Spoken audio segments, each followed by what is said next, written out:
ছিলেন এই Muammar Gaddafi. কেউ তাকে বলে স্বৈরশাসক, আবার কেউ বলে তিনি ছিলেন আধুনিক ইসলামের ইতিহাসের এক নির্ভীক বীর। ৪২ বছর তিনি লিবিয়া শাসন করেছেন নিজের শর্তে, পশ্চিমাদের চোখে চোখ রেখে। আজ যখন সারা বিশ্ব ঋণের জালে বন্দী, তখন গাদ্দাফির লিবিয়া ছিল ঋণমুক্ত এক জান্নাত। আজকের ভিডিওতে আমরা জানব কেন বাংলাদেশের মতো উন্নয়নশীল দেশগুলোর জন্য গাদ্দাফির মতো একজন শাসক আজ সময়ের দাবি। লিবিয়ার নাগরিকরা যা পেতেন, তা আজকের উন্নত বিশ্বের মানুষের কাছেও স্বপ্ন। বিনামূল্যে মৌলিক অধিকার, লিবিয়াতে শিক্ষা এবং চিকিৎসা ছিল সম্পূর্ণ ফ্রি।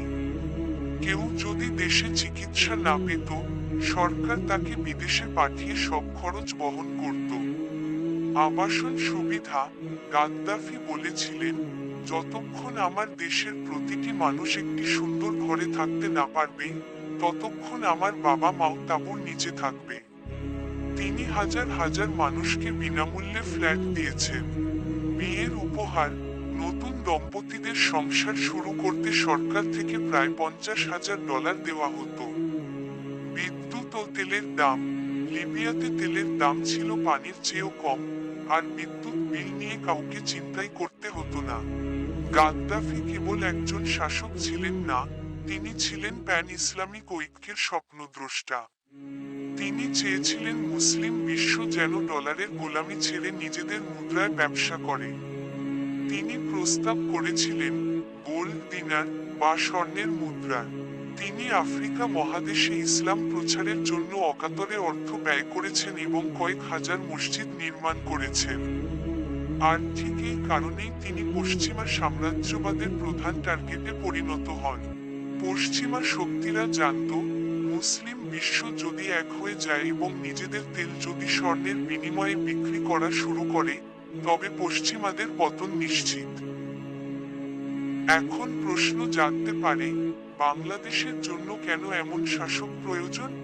ঋণমুক্ত দেশ, আজ বাংলাদেশ যখন IMF বা বিশ্ব ব্যাংকের ঋণের শর্তে পিষ্ট, তখন আমাদের একজন সাহসী নেতার প্রয়োজন ছিল যিনি গাদ্দাফির মতো বিদেশি ঋণ প্রত্যাখ্যান করার হিম্মত রাখতেন।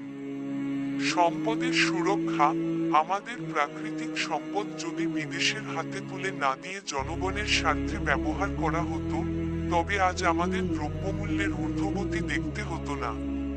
ইসলামী মূল্যবোধ, আমাদের প্রয়োজন এমন এক অভিভাবক, যিনি পশ্চিমা অপসংস্কৃতির ভিড়ে ইসলামী ঐতিহ্য এবং মূল্যবোধকে রাষ্ট্রীয়ভাবে রক্ষা করবেন। গাদ্দাফিকে হত্যা করা হয়েছে ঠিকই, কিন্তু তার আদর্শ আজও বেঁচে আছে। তার মৃত্যুর পর লিবিয়া আজ ধ্বংসস্তূপ। লিবিয়ার মানুষ আজ ডুকরে কাঁদছে সেই শান্তির দিনের জন্য। ইতিহাস সাক্ষী দেয়, যখনই কোনো জাতি তার বীরকে চিনতে ভুল করে, তখনই তাদের ওপর নেমে আসে পরাধীনতার গ্লানি। আমাদের কি সময় হয়নি ইতিহাস থেকে শিক্ষা নেওয়ার? ইতিহাস সাক্ষী দেয়, যে জাতি তার শেকড় ভুলে যায়, তারা কখনো মাথা উঁচু করে দাঁড়াতে পারে না। আমরা কি আবারও সেই পরাধীনতার দিকে পা বাড়াচ্ছি? সত্যকে জানা এবং নিজের ঐতিহ্যকে রক্ষা করার লড়াইয়ে আমি আপনার পাশে চাই। এই লড়াই যদি আপনারও হয়, তবে এখনই সাবস্ক্রাইব করুন এবং এই ভিডিওটি শেয়ার করে সত্যের কণ্ঠস্বরকে আরো শক্তিশালী করুন।